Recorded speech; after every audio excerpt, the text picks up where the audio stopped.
जों दिनैहाय एनडिए हिसाबै आरो इउपिपिएल हिसाबै जोङो दिनै न' हाबनानै गामि गामि हाबनानै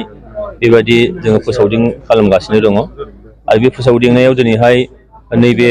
देवस्रि खाथियाव थानाय 2 नं आइफवालियाव दिनै जोङो बेयाव मेल खालामफैदों मिटिं खालामफैदों आरो बेयाव दिनैहाय इउपिपिएल दोलोखौ मोजां मोननानै दिनै गोबां मानसिया बेयाव जगदान जाफैदों सामिल जाफैदों आं बिथांमोनखौ जोबोद बरायनाय होबाय आरो नैबे बिसायख'थिया दिनै एनडिएनि थिंजाय बारा बारगोन आरो बेयाव खुनु गुबुन माबा मोनसे साननाय रायजो राजाया सानगोन होननानै जोङो नुवाखै रायजो राजाया एनडिएनि फारसेसो सानगोन आरो एनडिएनि ट्रेक्टरनि सावगारियाव बिथांमोना भट होगोन। हाग्रामा महिलारि बिथाङा मोनसे बाथ्रा बुंदों इउपिपिएल दोला बा गुबुन दोला गावसोरजों जुजिनो थाखाय रावबो गैया होनना जुजिग्रा गैया होनना बुंदों। इउपिपिएल दोलो बा एनडिएआ जुजिनांगौआनो गैला बे बिसायख'थिखौ मिथिबायना जोङो हारसिङैनो एকক भाबैनो जोङो दिनैहाय 7 निफ्राय 8 लाख भट मोननो थांगासिनो दं 70 निफ्राय 75% भट शेयार जों मोननो थांगासिनो दं थ' जाय दोलोआ जाय बिजाथिया जाय हान्जाया 70 निफ्राय 75% नोङो भट शेयार मोनो बे दोलोजों आरो सोर फेर मारिबावनो हाबावनो नङा होमबा दिनै बिपिएफ हान्जाया रावजोंबो फेर मारिनो हाया बिथांमोना आरो सैथो बाथ्राखौनो हाग्रामा महिलारि बुंदों गावसोरखौसो आसि थुना लानाय जादों बेयाव खुनु आरो सोरबाया जोंजों फेर मारिनो हानाय एनडिएजों फेर मारिनो हानाय ट्रेक्टरनि सावगारिजों फेर मारिनो हानाय दिनैनि बे 1 नं क'क्राझार लकसभा समस्तियाव बेबायदि खुनु दोलो एबा बिजाथि गैया। गावसिनि दोलावहाय इउपिपिएल दोला जेबो फेक्टर नङा बे बाथ्राखौ फेक्टर नंगौ नङिया बिसायख'थि होनोबा नाम्बार गेम जायो जायहा नाम्बारा बारा मोनगोन बेसो दिनै देरहागोन बेखायनो जोङो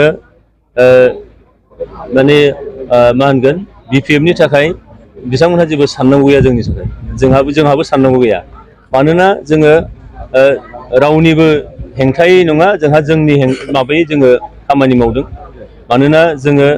जिबायदि लेभेलाव दिनै खामानि मावदों बियो जों नुबाय जे 70 निफ्राय 75% भट शेयारखौ जों मोननो थांगासिनो दं बेखायनो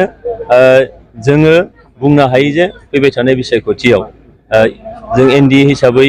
ट्रेक्टरनि सावगारियाव भट होना रायजो राजाफ्रा होगोन आरो बे भट होनायाव जोङो गैयाब्लाबो 3 लाखनि डिफारेन्सआव जोङो देरहागोन। जों नुबाय थादों जे चन्दन ब्रह्म बिथाङा दोलोआव हाबफैनाय इउपिपिएल दोलोआव हाबफैनाय लोगो लोगो बिथांमोननि माखासे दैदेनगिरि बा माखासे मददगिरिफोरा नोंथांमोननि इउपिपिएल दोलोआवहाय ज' फैबाय थानायखौ नुनो मोनो बेथ' जाखागोनानोखा मानोना सरकार दं दिनै जोंनि आखायाव खामानि मावनो हादों जों दिनैहाय जोंनि सरकारा हाग्रामा महिलारि दैदेननाय सरकारा थांनाय 17 बोसोराव जेबो बिथांखि लानो हायाखै जेबो मावनोनो हायाखै कारापसननि उनाव कारापसन खालामलांदों रायजो राजाफोरनि खाथियाव साफिनो हाथावथाव जेबो बिथांखिखौ लानो हायाखै दिनै जोंनि सरकारा बायदिसिना बिथांखि लादों प्रमद बर' दैदेननाय सरकारा आइ अनसाय बिथांखि गियान सोरां बिथांखि माइनाव सोरां बिथांखि दा बेजों दिनै रायजो राजाफ्रा जोबोद गोजोननायाव मोनदों आरो गोजोननायजोंनो दिनै गावसिनि गोजोननायखौ भटनि गेजेरजों बिथांमोनहा फोरमायनो नागिरदों दा बेखायनो दिनैहाय जोंनि सरकारा खामानि मावदों नालाय बेखायनो दिनै सरकारजों फैफानो नागिरदों दिनै बिपिएफआ खामानि मावनो हायाखै दिनै रायजोजों निश्चय जोगार जागोन बिनि थाखायनो दिनै चन्दन ब्रह्मआबो दिनै जोंजों फैबाय चन्दन ब्रह्म बिथां फैनायजों लोगो लोगोनो दिनैहाय माने बिपिएफनि सिङाव बिथांमोननि सिङाव दिनै बारहुंखा बारदों आरो बे बारहुंखायाव बिपिएफआ जोबस्रांलांगोन बे सैथो खोथा। मा खावलायगोन रायजो राजाफोरखौ? आङो रायजो राजाखौ नोंथांमोननि चेनेलनि गेजेरजों आं खावलायनो सानदों जे फैबाय थानाय 7 मे अक्ट'आव जाहाथे जोङो गोजोनखौ रैखा खालामनानै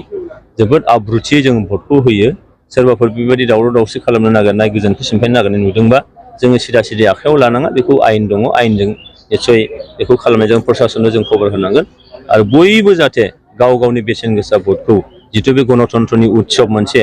बे उत्सब एबा फोरबोखौ जों फालिनानै भट होनाया जोंनि साफ्रोमनिबो मोनथायल' नङा बेयो जोंनि डिउटिबो बे डिउटिखौ जाहाथे बयबो पालन खालामो बेखौनो आं खावलायनाय जाबाय।